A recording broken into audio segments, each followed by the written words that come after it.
Good morning students, class 8 chapter 3 mathematics. और आज हम पढ़ेंगे अंडरस्टैंडिंग क्वाड्रिलेटरल। जितने भी वीडियो पहले बनाए थे वो सारे वीडियो हमने बोर्ड पे एक्सप्लेन किया था। आज जो इंट्रोडक्टरी पार्ट है इस चैप्टर का वो मैं आपको इस तरह से कर रहा हूँ ताकि आपके सामने जो हर एक पॉइंट है वो आपको समझा सकूँ। तो आप भी अपने बुक का पेज नंबर 32 निकाल लीजिए।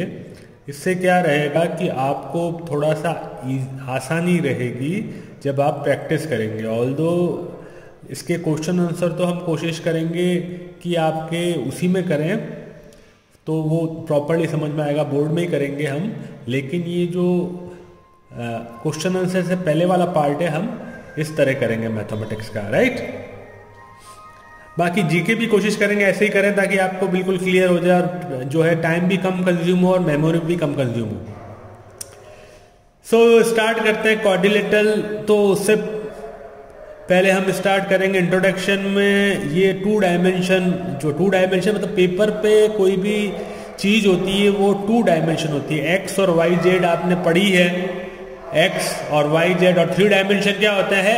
एक्स वाई जेड, ठीक है ना। तो आज हम बात करेंगे जितने भी हैं टू डायमेंशन के ऊपर जो है कर्व्स के बारे में और क्वाड्रिलेटरल्स के बारे में, पॉलीगन्स के बारे में। तो let's start. If a number of points on a plane surface are joined without breaking or tracing, the curve is formed is called plane curve। तो अगर मैं बात करूं पॉइंट की तो ये एक पॉइंट है, इसके बाद एक पॉइंट है। तो ऐसे पॉइंटों को ज्वाइन करते जाएं और ब्रेक नहीं करें, बीच में छोड़े नहीं। और मिला के अगर हम कोई जो है ड्रॉ करें, जैसे ये हो गया या फिर ये हो गया या फिर स्ट्रेट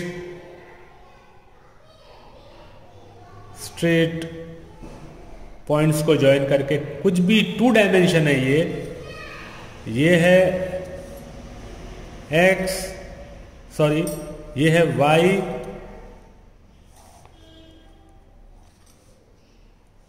और ये है एक्स, वाई और एक्स।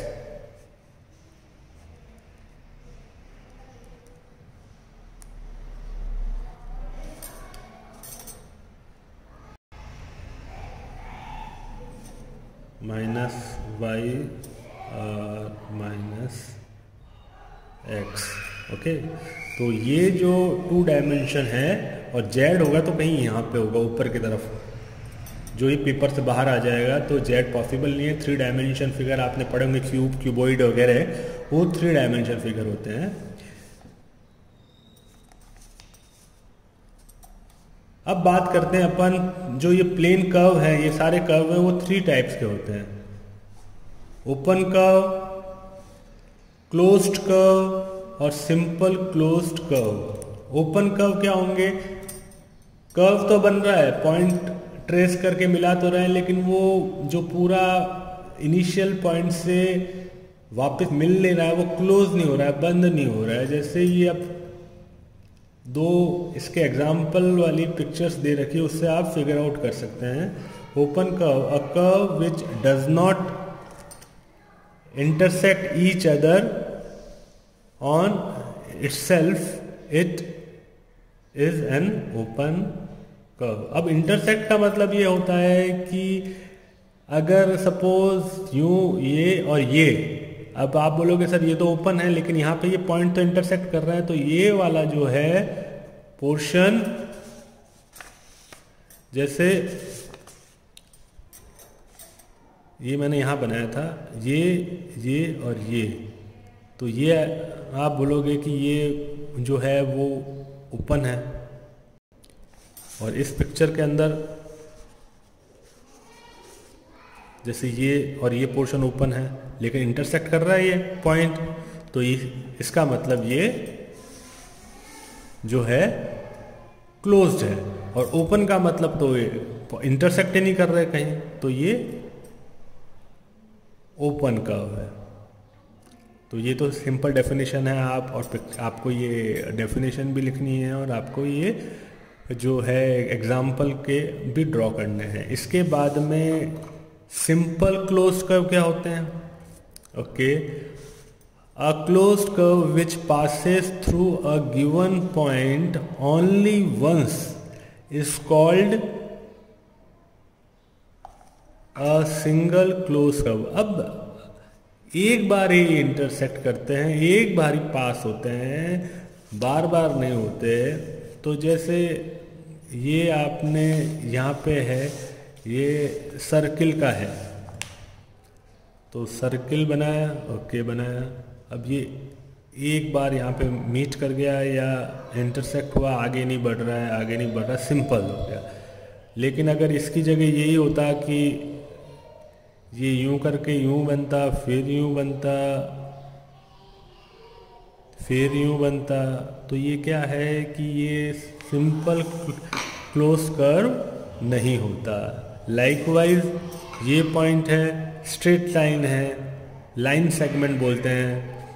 दूसरी इससे line segment, third line segment, fourth line segment. तो ये अगर क्लोज होता है, खुला हुआ है तो ओपन हो जाएगा ना, और क्लोज हो गया, बंद हो गया, तो ये क्लोज सिंपल कर्व, क्लोज या सिंपल क्लोज्ड कर्व, ये। अब बात करते हैं हम पॉलीगन्स की।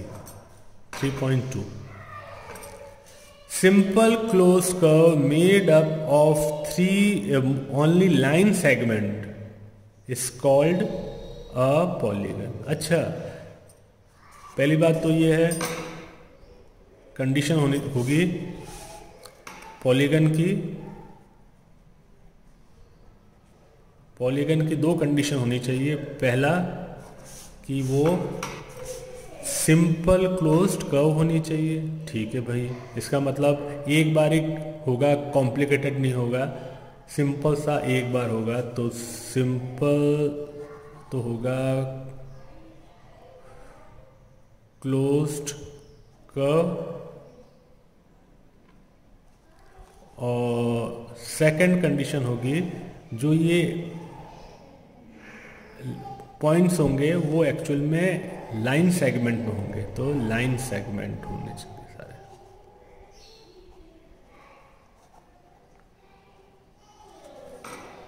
तो कहने का मतलब ये है कि जैसे ये पॉइंट से ये पॉइंट है, तो ये और ये आपस में लाइन है, लोकस है पॉइंट्स का, तो ये एक लाइन हो गई, फिर ये एक लाइन हो गई, फिर ये एक लाइन हो गई।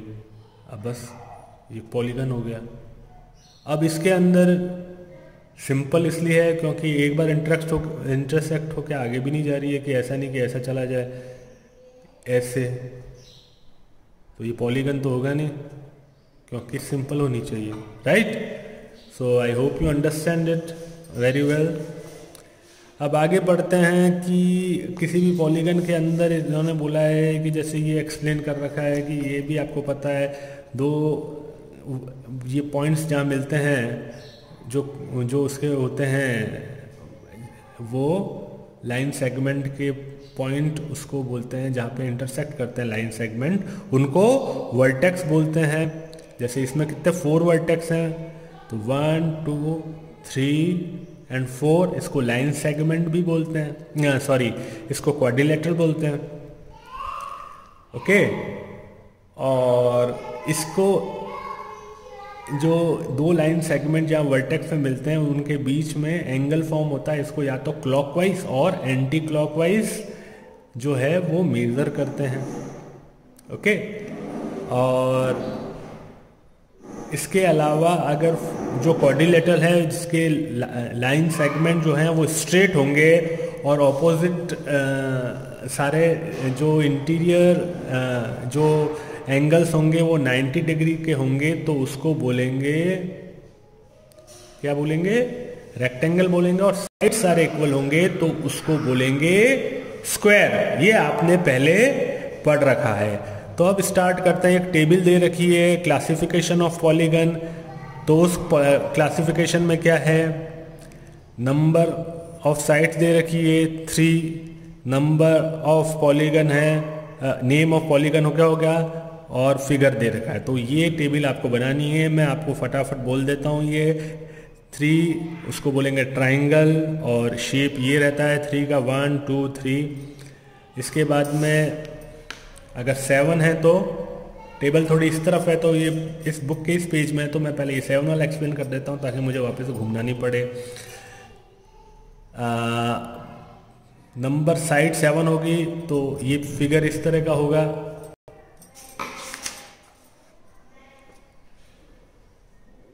वन 2 3 4 5 6 7 ऊपर वर्टेक्स एक आती है 2 इस तरह का, और नीचे स्ट्रेट लाइन और इस तरह मिलते हैं, 7 हो रहे हैं, और इसको बोलते हैं हेप्टागॉन।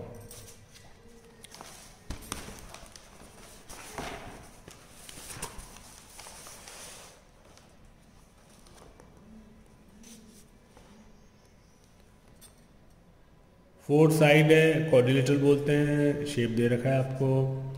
5 पेंटागन बोलते हैं साइड्स को, और ये शेप है। 6 हेक्सागन, ये शेप है इसका। 8 ऑक्टागन, शेप ये फिगर। 9 नैनोगन, और 10 डेकागन। आपको पिक्चर अच्छे से बनाना है, देख के प्रॉपर प्रैक्टिस होनी चाहिए ताकि आप अच्छे से अपने कॉपी में ड्रॉ कर सकें। और ये क्वेश्चन आपको करने हैं। मैंने आपको अच्छे से एक्सप्लेन कर दिया है, तो मैं चाहूँगा कि आप ये खुद करें। अब इसके बाद करते हैं, अगर हम 3.2.2 के डायगनल्स की बात, तो अ डायगनल, आपको डायगनल पता है, फिर भी बता देता हूँ। A diagonal in a line segment connecting of 2 consecutive vertex of polygon।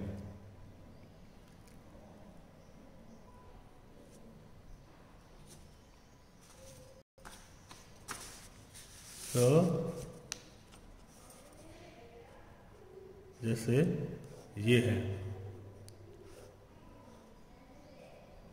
मैंने पढ़ते वक्त एक मिस्टेक कर दी थी, मैं उसको सुधार दूंगा जब इसको समझाऊंगा, डायगोनल बताऊंगा। तो ये और ये लाइन इस क्वाड्रिलेटरल के अंदर ये और ये कॉन्जिक्यूटिव है, राइट, एक के बाद एक कॉन्जिक्यूटिव। तो पॉइंट्स जो होते हैं कॉन्जिक्यूटिव पॉइंट क्या होंगे, एक ये पॉइंट होगा और एक ये पॉइंट होगा इसका, इस लाइन सेगमेंट का, इस पॉइंट के कॉन्जिक्यूटिव लाइन सेगमेंट के इसके। तो non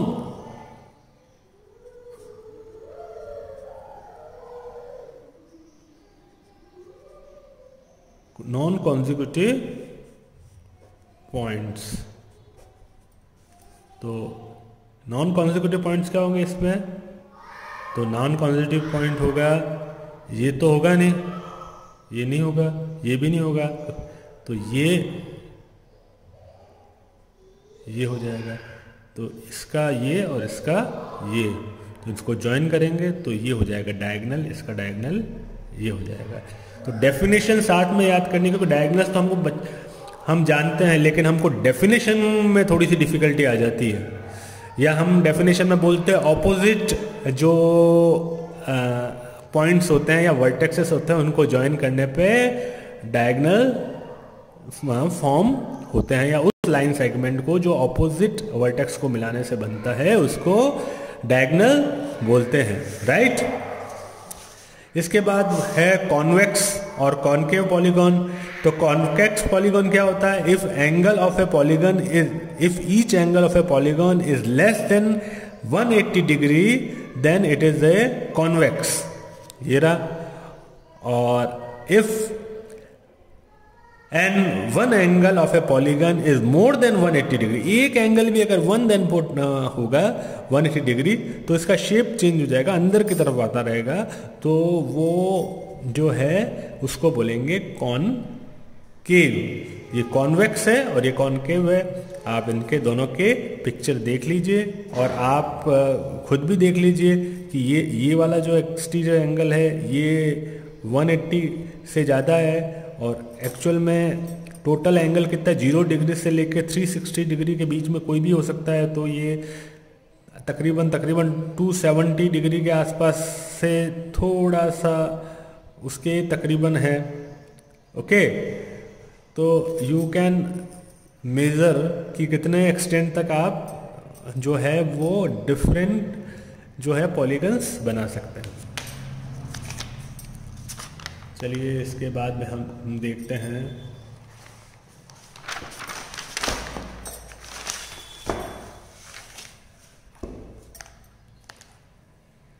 regular polygon, irregular polygon. Regular polygon आपको पता है कि जिसकी लाइन सेगमेंट स्ट्रेट होती है, सारे एंगल इक्वल होते हैं, कल रेगुलर पॉलीगन। अब जैसे ये है 3 लाइन सेगमेंट तो ट्राइंगल बोलते हैं, और 60 डिग्री होगा सारा अगर तो उसको बोलेंगे इक्वलेटरल ट्राइंगल। ये 90 डिग्री होगा, सारे साइड्स इक्वल होंगे और इसकी भी सारी साइड्स तो सारे इक्वल हैं। ओके, साइड्स इक्वल, वर्टेक्सेस में जो एंगल फॉर्म हो रहे हैं वो इक्वल, तो ये स्क्वायर होगा। इसके बाद में पेंटागन के अंदर तो इसको बोलेंगे रेगुलर पेंटागन और इसको बोलेंगे रेगुलर हेक्सागन। इसके बाद में इर्रेगुलर होगा तो आप उसी चीज़ को आप क्वाड्रिलेटरल को देखें तो 4 साइड है, आमने और सामने वाला मतलब ऑपोजिट लाइन सेगमेंट्स जो हैं वो जो एक जो बेस का है वो और जो है वो पैरेलल होता है तो उसको बोलते हैं, और दूसरा जो है जॉइन करते हैं तो ये जो शेप उस तरह का शेप होता है उसको बोलते हैं ट्रेपेजियम। फिर रोम्बस भी है और रेक्टेंगल आपको पता है, इसमें ऑलमोस्ट जो है वो 4 साइड्स इक्वल नहीं होती, ऑल्दो एंगल्स जो हैं वो सारे 90 डिग्री होते हैं, लेकिन ऑपोजिट्स जो साइड है वो इक्वल होती है सारे, और जबकि कॉन्जिक्यूटिव साइड जो होती है वो अनइक्वल होती है, अनइक्वल होती है। ओके, इसके बाद है रोम्बस है, ये भी जो है वो रेगुलर पॉलीगन नहीं है, शेप से आपको पता है और आपको इसकी कैरेक्टरिस्टिक भी आपने पढ़े जो लास्ट ईयर। अब बात करते हैं एंगल सम जो है, एंगल का जो सम है क्वाड्रिलेटरल का वो प्रॉपर्टी उसकी। तो मतलब फर्स्ट है, आपको पता है कि the sum of angle of a quadrilateral is 360 degree. तो इसको कैसे आप प्रूव करेंगे, तो ये भी बड़ा आसान है, इसको पार्ट करके और 2 ट्रायंगल में डिवाइड करके और करना पड़ेगा। इसको मैं कॉपी में करूँगा, बोर्ड पे करूँगा इसको, I will do it on board, और फर्दर पहले ये पॉइंट समझा के फिर मैं आपको क्वेश्चन आंसर जो है बोर्ड पे कराऊंगा। ओके, उसमें 3.1 की जो एक्शन है वो बोर्ड पे कराऊंगा। तो ये हो गया, और इसके अलावा जो दूसरा है पोर्शन वो है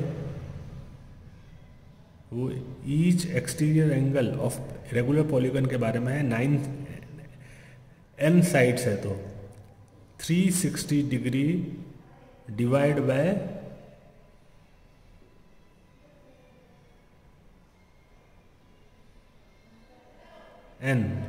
n is a number of side, 360 degree divide by n, small n दे रखा है यहाँ पे, और b है each interior angle is equals to 180 degree minus each exterior angle. Okay, तो इंटीरियर एंगल और एक्सटीरियर एंगल में क्या फ़र्क है मैं आपको एक्सप्लेन कर देता हूँ।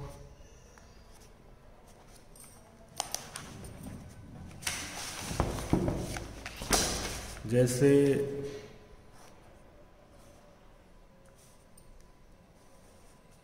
ये है, ये ट्राइंगल है, इसको आगे एक्सटेंड कर दिया तो ये 3 इंटीरियर एंगल है। सपोज ये 60 डिग्री, ये 60 डिग्री और ये 60 डिग्री है, तो ये इंटीरियर एंगल होगा, ये एक्सटीरियर एंगल होगा। तो ये स्ट्रेट लाइन है इस पॉइंट पे, तो ये टोटल सम कितना होता है इसका स्ट्रेट लाइन का 180 डिग्री होता है।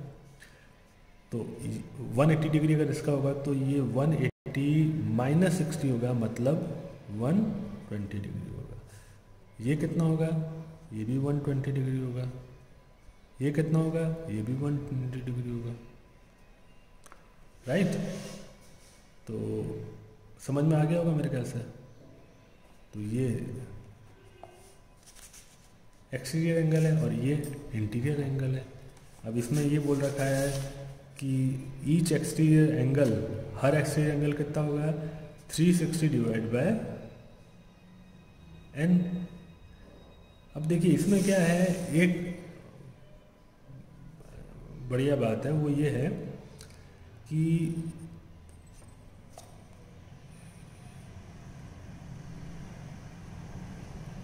360 डिवाइड बाय 3, साइड 3 है, 120 डिग्री आ रहा है और 120 डिग्री अपने भी आ रहा है।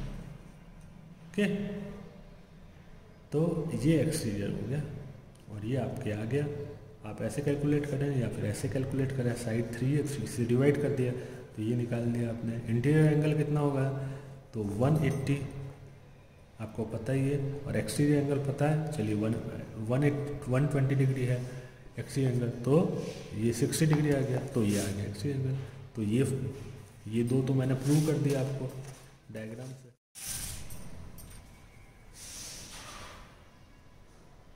फॉर कॉन्वेक्स पॉलीगन की बात करते हैं। Sum of all exterior angle is 360 degree.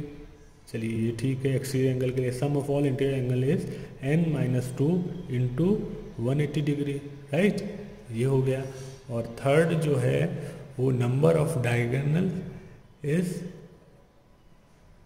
n into n-3 divide by 2। तो ये आपको लर्न करना है और इसके बाद में हम अगले जो वीडियो में इसके क्वेश्चन आंसर करेंगे, ठीक है।